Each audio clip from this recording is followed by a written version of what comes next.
আরবের এক কুস্তিগির যে কখনো কারো কাছে হার মানেনি। তার নাম ছিল রুকানা বিন আবি ইয়াজিদ। আরব জুড়ে তার শক্তির সুনাম, অহংকারী ছিল তার পরিচয়। একদিন শিকারে বেরিয়ে তার সাক্ষাৎ হল হজরত মোহাম্মদ সাল্লাল্লাহু আলাইহি ওয়াসাল্লামের সঙ্গে। রসুল সাল্লাল্লাহু আলাইহি ওয়াসাল্লাম তাকে ঈমানের দাওয়াত দিলেন, আল্লাহর পথে আসার কথা বললেন।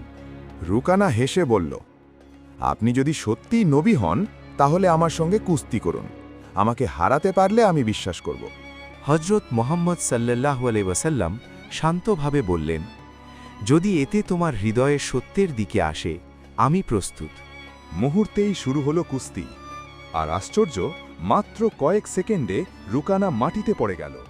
সে আবার চেষ্টা করল, ফল একই, তৃতীয়বারও হার। এই প্রথম রুকানার অহংকার ভেঙে গেল। সে বুঝে গেল এই শক্তি মানুষের নয়, এ আল্লাহর সাহায্য।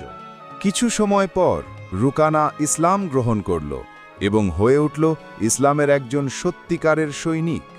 সত্য আর আল্লাহর শক্তি সব অহংকারকে নত করে দেয়। আপনার বিশ্বাস থাকলে কমেন্টে লিখুন, ইয়া রাসূল আল্লাহ।